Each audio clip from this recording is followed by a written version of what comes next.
आशा करता हूं आप सब बहुत अच्छे होंगे। मेरा नाम है सिद्धांत अग्निहोत्री, स्टडी ग्लोस पे आपका बहुत बहुत स्वागत है। तो अमेरिका कैसे प्रिपेयर कर रहा है युद्ध के लिए, हाँ चलिए बात करते हैं। तो बंकर बस्टर बॉम्ब और ये सारी चीजें, ठीक है, तो स्टेप बाय स्टेप चलेंगे। तो देखिए अपडेट्स तो मैंने दे ही दी थी इससे पिछले लेक्चर में कि क्या क्या हुआ है। ट्रंप ने प्लान को अप्रूव कर दिया और ये सारी चीजें तो आपको पता ही है। अब ये सब देखिए, डोनाल्ड ट्रंप कुछ भी बोले आप उन पर विश्वास मत करिए कि हमने कंट्रोल ले लिया स्काई का। ये इंफॉर्मेशन वॉरफेयर में बढ़िया है, लेकिन ये बात बिल्कुल सच है कि भैया कतर में जो प्लेन्स रखे थे अमेरिका के, जेट 40 थे, उसमें खाली 3 ही दिख रहे हैं, जिसमें C-130 हरक्यूलिस भी चला गया है।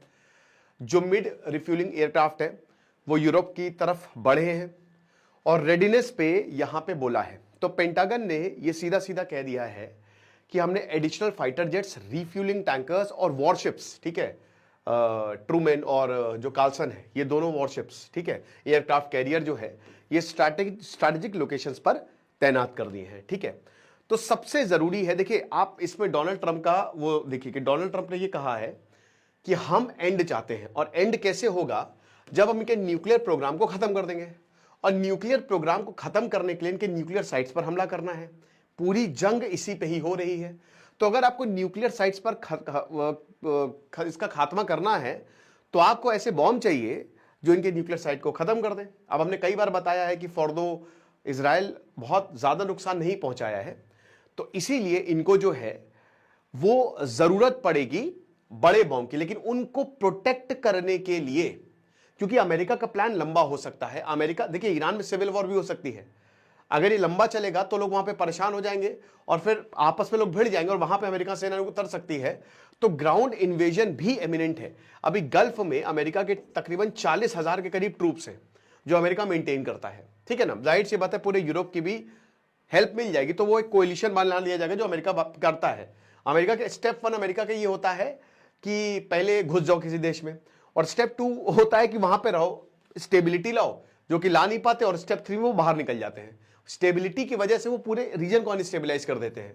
तो अब यहां पे यही कुछ चीजें हमको ये रिपीट होता हुआ दिख रहा है। ठीक है ना, तो यहां बताया है कि देखिए अभी तक कोई भी अमेरिकन एयरक्राफ्ट ईरानियन स्पेस पे नहीं एंटर किया है, यानी कि अमेरिका इज डिफेंसिव। अभी तक कोई भी अमेरिकन एयरक्राफ्ट, देखिए इजराइल के लगातार एयरक्राफ्ट जा रहे हैं, बम बरसा रहे हैं, है ना, उनकी न्यूक्लियर साइट पे, लेकिन अमेरिकन एयरक्राफ्ट नहीं दिखा है। बट ईरान क्या कर रहा है, ईरान ने हाइपर सोनिक मिसाइल जो मारी है, जो बैलिस्टिक मिसाइल मारी है, वो इनके स्टॉक एक्सचेंज पे गिर गई है। ठीक है ना, वो इनके हॉस्पिटल पे गिर गई है। सिविलियंस पर हमला हो रहा है और इजराइल इसको लेवरेज कर सकता है। इजराइल ने बोला है कि हम अकेले ही ईरान को हराने में सक्षम है, लेकिन बाहर की अगर हेल्प होगी तो इट्स वेलकम। यानी कि अगर कोई देश हेल्प करना चाहता है तो हम उसका स्वागत करते हैं। यानी कि एक संदेश है कि हम अकेले ईरान को नहीं हरा पाएंगे। तो अभी जो 12 से ऊपर F-16 they are relocated to Saudi Arabia. ठीक है ना भैया, मिड रिफ्यूलिंग एयरक्राफ्ट बहुत ज्यादा जरूरी है। अब कल मैंने आपको बताया था कि अमेरिका का जो डूम्सडे प्लेन है वो भी जा रहा है। ये पूरा, इस पूरे रीजन में, ये जो दिख रहा है ना गल्फ रीजन में, यहां पे तकरीबन 40,000 के करीब ट्रूप्स हैं। ये है आपका ईरान। तो यहीं से ही उड़ के जाएंगे, बम बरसा के वापस आ जाएंगे, है ना। और ट्रूप्स भी यहां पे लिमिटेड ऑपरेशंस के लिए जा सकते हैं, ये भी एकदम बट ऑब्वियस है। और उधर इजराइल तो है ही है। अब जहां पे मेन इनका एम यही रहेगा कि ये जो आपको B-52 बॉम्बर्स दिख रहे हैं ना, जो डिएगो गार्सिया में है, दैट दे आर रेडी। अब ये B-52 बॉम्बर जो होते हैं ये बहुत खतरनाक होते हैं, और ये बंकर बस्टर बॉम्ब जो हैं ये और ज्यादा खतरनाक। अब ये B-52 बॉम्बर जो है, ये B-2 स्टेल्थ बॉम्बर जो है, ये क्या करते हैं, 30,000 पाउंड का जो बंकर बस्टर बॉम्ब होता है ना, उसको लेके जाते हैं। ये बहुत भारी बॉम्ब है, बहुत भारी, इसको कोई ऑर्डिनरी प्लेन नहीं ले जा सकता। तो ये इस तरीके का B-52 बॉम्बर होता है, ये एक एकदम स्पेसशिप जैसा होता है। और ये देख रहे हो ना, ये बॉम्बर यहां पे फिट होता है, जो ये बंकर बस्टर बॉम्ब होते हैं। ठीक है, अब दोस्तों क्या होता है कि ये बॉम्बर जो ये देख रहे हो ना कि BLU-109, ये इजराइल अभी ओन करता है। ये BLU-109 ये जो बॉम्ब है ये इजराइल ओन करता है। लेकिन प्रॉब्लम ये है, इजराइल को जो बॉम्ब है ना, ये जो फॉर्दो सबसे इंपॉर्टेंट न्यूक्लियर इनकी साइट है, ये पहाड़ों में है, तेहरान से लगभग 100 किलोमीटर की दूरी पे है। खूब सारी सुरंगें बनी हुई है, प्रोटेक्शन यहाँ पे S-300 सिस्टम तैनात है, ताकि अगर कुछ आता है तो वो एक्टिवेट हो जाए। तो ये इनकी, आप कह सकते हो, इनका दिमाग है, दिल दिमाग दोनों है ईरान का। तो अब जो इजराइल के पास ये वाला बॉम्ब है ना, ये खाली 10 मीटर तक ही नीचे जा सकता है, यानी कि जमीन पे तो नुकसान पहुंचाएगा बट नीचे नहीं। लेकिन अमेरिका के पास ये वाला जो बॉम्ब है ये 200 फीट तक नीचे जा सकता है दोस्तों, ये 500-600 मीटर तक नीचे जाके, और ये इसमें जीपीएस लगा होता है, ठीक है ना। बहुत भारी होता है ये क्या करना है, ड्रिल करके एकदम नीचे जाएगा, ऐसा नहीं कि टकराते ही फट जाएगा, ये ड्रिल करके नीचे जाएगा, उसके बाद लोकेशन पे पहुंचेगा, फिर फटेगा। ये इतना शानदार इन्होंने बॉम्ब बनाया है ये अमेरिका के पास, और यही वाला बॉम्ब जो है ना, यही तो चाहिए इजराइल को। तभी इजराइल कह रहा है कि मेरे भाई अमेरिका तुम प्लीज आ जाओ, प्लीज आ जाओ, तुम्हारे आगे हम हाथ जोड़ रहे हैं, ठीक है ना। तो अब अमेरिका कह रहा है कि ठीक है चलो भैया हम आ तो जाएंगे, लेकिन अब कब आएंगे तो नहीं, क्योंकि देखिए डोनाल्ड ट्रंप ने प्लान तो अप्रूव कर दिया है। और देखिए हर कोई यही कह रहा है डोनाल्ड ट्रंप से कि आप इस वॉर में मत कूदिए। Americans they are not very much interested in this war, कि हमारा वॉर जो है वो ये है ही नहीं, ये वॉर जो है वो ईरान का वॉर है। तो America is not interested, Iran Israel का वॉर है। लेकिन यहां पे इजराइल कह रहा है कि आप आइए। अब देखिए दोस्तों क्या है कि अगर अमेरिका कूदता है ना, तो इनका न्यूक्लियर ये बिल्कुल साइट तबाह हो जाएगी, खत्म हो जाएगी, इसमें कोई दो राय है ही नहीं। यानी कि ऑब्जेक्टिव अचीव कर लिए जाएंगे। मेन ऑब्जेक्टिव तो यही है ना, एक तो रिजीम चेंज तो चलिए वो तो सेकंड ऑब्जेक्टिव है। स्टेप 1 तो ये है कि पहले इनके न्यूक्लियर प्रोग्राम को खत्म करें, फिर उसके बाद क्या करेगा अमेरिका? क्या अमेरिका घुस जाएगा? क्योंकि देखिए ये एक ह्यूमिलिएटिंग डिफीट होगी ईरान के लिए, है ना, लेकिन इसमें ईरान हीरो बन के उभरेगा और इसमें पाकिस्तान को बहुत फायदा होगा। आप बोलेंगे पाकिस्तान के ऊपर लोग मेहरबान क्यों है देश? Location, location and location, that's it.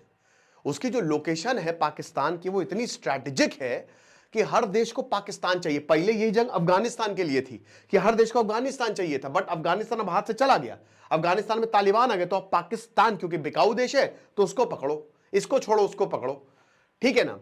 तो ये चीज है। अब बंकर बस्टर बॉम्ब जैसे ये मैंने आपको बता ही दिया, तो इस पे तो इनको जो है वो यही ये जो B-52 स्टेल्थ बॉम्बर ये ले जाते हैं, बड़े बड़े प्लेन ले जाते हैं, एकदम स्पेसशिप तरीके से होता है, ऐसे ट्रायंगुलर। ये वैसे नहीं होते जैसे आपको दिखता है, ये एकदम स्पेसशिप ऐसे होते हैं, इसके विंग्स आपको दिखेंगे ही नहीं, और ये रेडार भी डिटेक्ट नहीं कर सकते हैं, इतनी तेजी से जाते हैं। इनका डिजाइन ऐसा होता है, इन पे कोटिंग ऐसी होती है, ये एब्जॉर्ब कर लेते हैं रेडियो वेव्स को, ठीक है ना। मतलब एक तरीके से आपको ये प्लेन दिखेगा नहीं, अदृश्य प्लेन जिसको कहते हैं, दिख सामने होगा लेकिन फिर भी कोई डिटेक्ट नहीं कर पाएगा। इसी प्लेन का यूज करना है, ठीक है ना। तो ये स्टेप बाय स्टेप। अब इस प्लेन के यूज करने के लिए आपको ईरान की मिलिट्री का भी सामना करना पड़ेगा। तो अब ईरान की मिलिट्री, और हालांकि ईरान के पास कोई खास एयरफोर्स है नहीं, उनकी उतनी एयर ताकत नहीं है, उनकी एयरफोर्स बहुत खराब है, बहुत पुराने प्लेन्स हैं, और वो तो अब उसके लिए आपको अमेरिका के और भी फाइटर जेट्स चाहिए, ठीक है। और वो फाइटर जेट्स जो हैं वो इसी B-2 बॉम्बर्स के साथ उड़ेंगे, राइट। तो ये हो रहा है। अब ट्रूप्स जो है वो रेडीनेस पे है। अब आप बोलेंगे सर फिर ग्राउंड का हो सकता है कि अमेरिकन सेना जो है, अमेरिका सेना यहां पे उतार दे, लेकिन उसका कोई मतलब नहीं है दोस्तों। इसका ये भी एक हो सकता है ना कि ईरान पहले हमला कर दे, लेकिन फिर ये भी बात आ जाती है कि अमेरिका और ईरान बैकडोर पे बातें कर रहे हैं।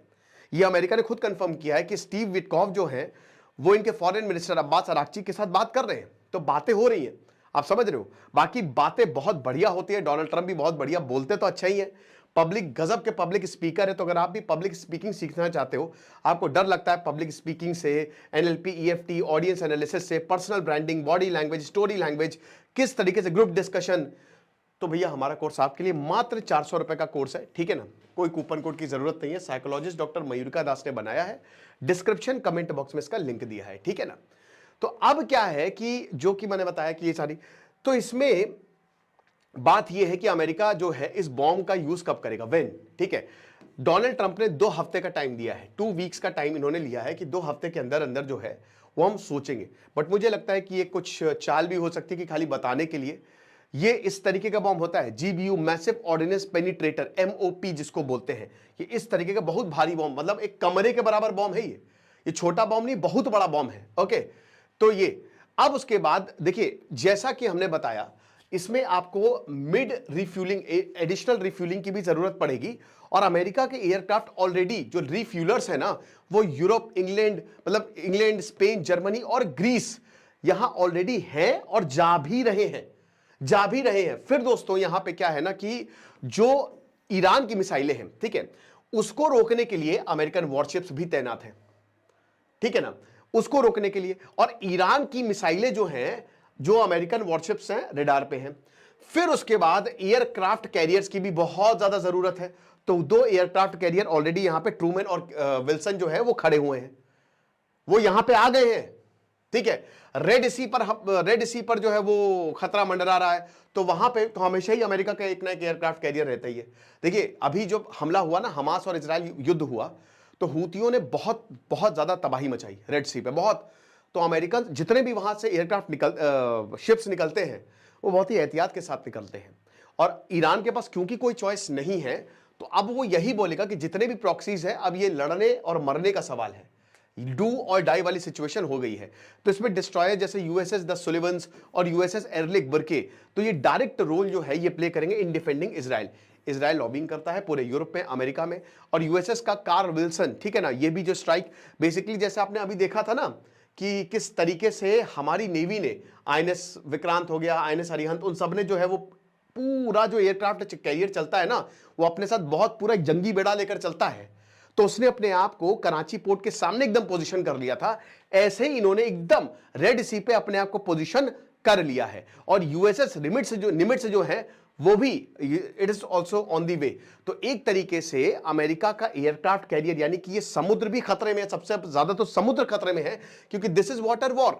यहां पे रोकना क्या है, पूरी दुनिया का ट्रेड डिसरप्ट करना है। ईरान पूरी दुनिया पर प्रेशर बनाना चाहता है।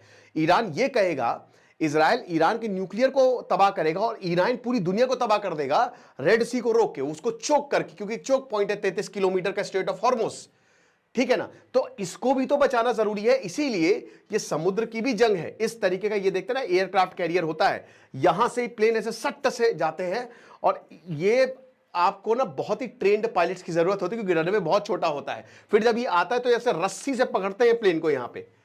तो कमाल की टेक्नोलॉजी है, कमाल की चीजें हैं। और यूएसएस जेराल्ड आर फोर्ड जो है वो भी यूरोपियन थिएटर पे डिप्लॉय होने वाला है, राइट।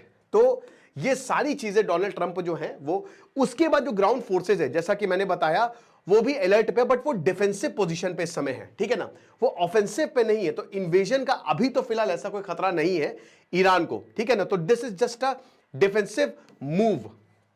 और इनका जो 3rd नेवी डिस्ट्रॉयर है वो भी ईस्टर्न मेडिटेरेनियन सी, और एक